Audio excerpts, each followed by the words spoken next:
Good morning, multipliers. How are you today? Judah, how are you? I'm doing good. How are you, Dan? Doing good. We are, first off, I'm sorry guys, we did not upload a video Monday morning. My brother-in-law, Amos, who's actually here right now, Amos, give a hoo-hoo. Woo-hoo. Was graduating high school. Your brother, Judah. Yes, my brother. My little brother. What order is he in the family? He is right after me, so he is the fourth. The fourth in the family. 4 out of 8. Yeah, Judah's got a big family, and so we were celebrating his graduation, a bunch of stuff, and did not have a chance to get the upload ready. And so I apologize deeply for the error, but it will not be a consistent thing, that's for sure. Right. But Judah, graduation, big time. Do you remember your graduation? I do. I remember my graduation. It was extremely hot and boring and a lot of other stuff. But when you graduate high school, next step is college. Now Amos right now is actually searching for a college degree. He's figuring out what he wants to do with the rest of his life, Judah. Mm-hmm. It's a big decision what your major is going to be. Oh yeah, definitely. And so I've taken the liberty, Amos and audience, to just find some degrees that maybe you wouldn't be familiar with. Maybe you didn't know existed. Maybe shouldn't exist. Maybe you can pursue them. And maybe you can think about it. So this one is at Belmont University in Nashville, Tennessee. It is, oh, look, a chicken. That is literally the degree title. And the course description is, students must write papers using their personal research of the 5 senses to, what in the world is that word? Ensminger? I don't even know what that means. That's just a person, apparently. Go ahead and read. You just go ahead and read the rest of it. He reads aloud illustrated books to teach lessons about what to value by being alive. I mean, it's basically, I don't even understand what it really means. I don't know how that deals with the chicken, but it's a degree. And then now, Amos, this one's really for you, buddy. This one is demystifying the hipster. The course description is, the hipster is a divisive cultural figure that elects... It's a... Sorry, these are like really big words for some reason, and I'm having some tongue twister issues here.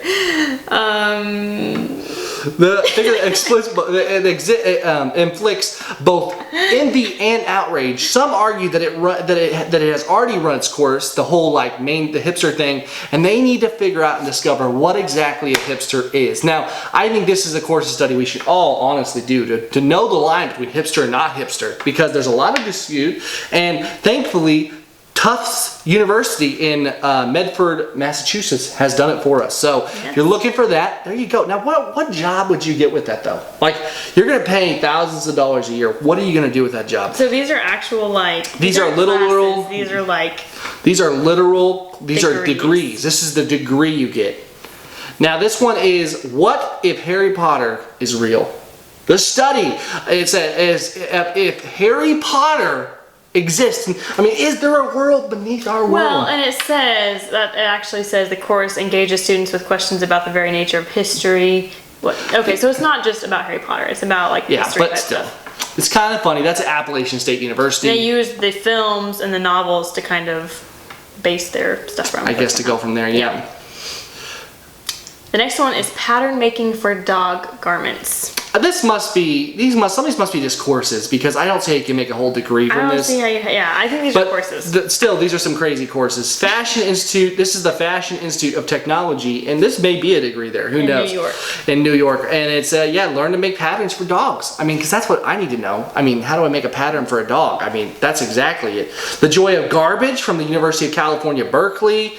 There is the Hunger Games class, Politics and Marketing at the American University in Washington, D.C. Learning from YouTube. Now that one, I'd actually probably enjoy that class. Mm-hmm. Students meet in the classroom, but mostly work online viewing YouTube content. That's my kind of degree. Comedy, encouraging creating short video clips. One class member, for instance, posted a minute and 36-minute video of them juggling. So that's exciting right there. That is at Pitzer College in Claremont, California. And, this one's pretty interesting. This will probably be our last one here. Well, I have one more, actually. Lady Gaga and the Psychology of Fame. Sociology, I'm sorry. Sociology of Fame. So, one of those weird things, and the last one, I think, takes the cake. There's a few other good ones on here, but this one is just juggling. Just take a college course on juggling. I mean, I think that'd be fun. I would love to learn But to I would juggle. fail that course. Yeah, I would fail that course. They would teach you. I don't know. They tried to teach me guitar in college. I took a guitar course. Did not do really? well. Did not do well. I never knew that. It did not go well.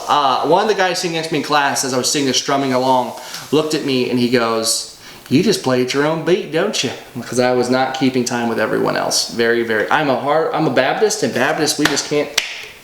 I'm a Baptist, and I can keep time. I'm getting better as my old age goes, actually. So, but yeah, that was it, guys. I think there's some interesting degrees. I think there's some nuggets in there. If you are looking for that next step, what am I going to do with my life? Dog fabrics, juggling, Lady Gaga, and the Psychology of Fame. Of Fame. I mean, come on. These are things. These are the days of our. This is it. This is it. This is it. So, but on to focus, Jude. I think we've hit it on the head. We've knocked it out, and we're gonna move on to the focus. So let's get our Bibles ready, and we'll jump into it. Reading. Yeah, So, guys, today we're gonna be in Jeremiah chapter 17. We try to be really honest in the show and just break down what God's really doing in our lives, guys. And I'm not going to go into great detail, but I've been pretty honest with you guys about our situation outside of here, what God's been doing, and just kind of struggles been going on. And one of the things we haven't really talked about a lot on the show is that my dad has actually been he's been suffering with illness for a couple of years. They've been trying to figure out what's going on. They're still narrowing it down, but they're getting close to what they think it is. And the scary thing is okay, so my dad is the most godly man I've ever met in my life. He is the strongest guy. He is somebody I look to as a icon of godliness in my life. He's something I aspire to be. And the thing is, sickness and seeing stuff that God does sometimes doesn't make sense. And I look at my dad and he's this incredibly godly person and somebody who challenges me all the time and spurs me onward.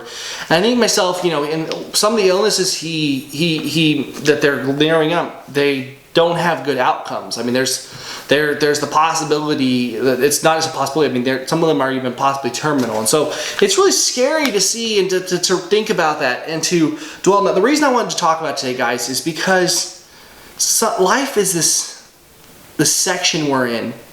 And it's so easy for us to get caught up in the moments of this one piece. To think to yourself, why is this happening to my dad? He's honored. He's been a pastor for over 30 years. He's devoted himself to God. Now, why is he the one suffering with the sickness?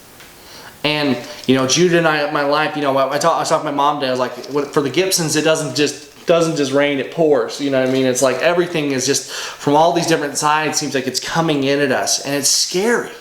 It's so scary. And Judah found this really great verse, I think really sums it up, and that's Jeremiah 17. She's going to read it for you. Do you want to just read verse 7? Read 5 to 7. Okay. Thus says the Lord, cursed is the man who trusts in man and makes flesh his strength, whose heart turns away from the Lord. He is like a shrub in the desert and shall not see any good come. He shall dwell in the parched places of the wilderness and in uninhabited salt land. Blessed is the man who trusts in the Lord, whose trust is the Lord. Oh, sorry. Yeah, you go ahead and read it. Yeah, okay. I was going to say that.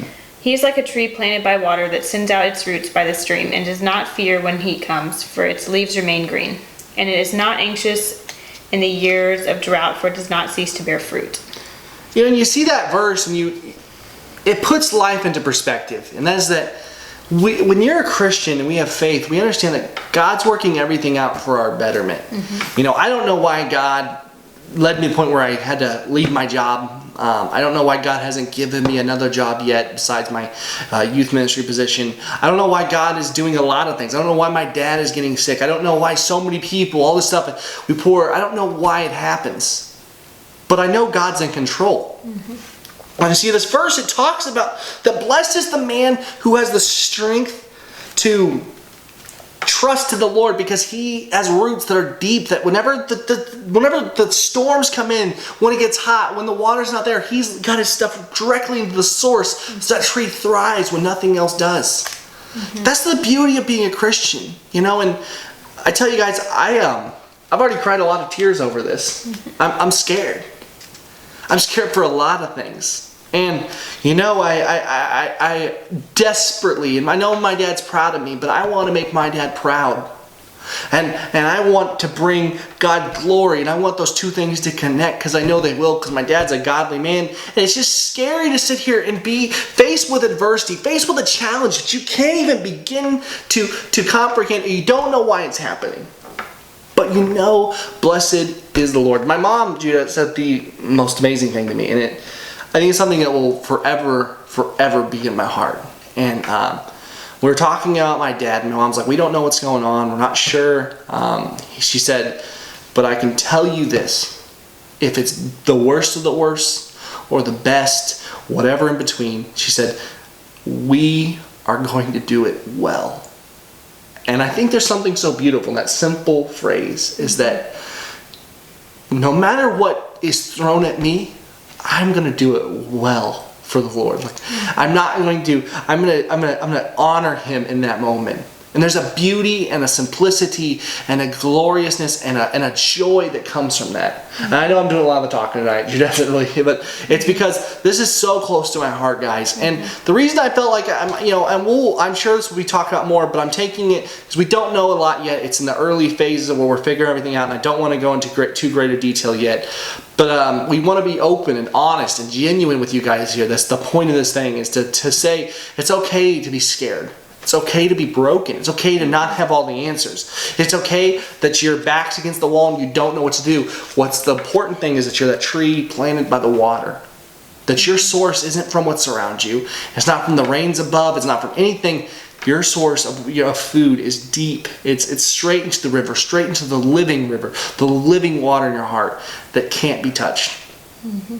That's the beauty of being a Christian. That's the beauty of following Christ. And I just hope that was encouraging to you guys, because I tell you what, I've come a long ways in my day here, and God has brought me here in this frightful moment of unknownness, of the fear and everything else.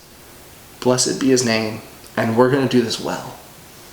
And so I really appreciate it, guys. Let me know what God's doing in your life, you know. And Judy, anything you want to add there towards the end? I know I talked probably. No, I mean, you covered it really well. I think we just, as Christians, you know, we need to make sure that, you know, in life there's going to be hard times and there's going to be things that we face, but we just need to make sure that we're, you know, letting our light shine through those, and that God gets the glory through all of it. You know what I mean?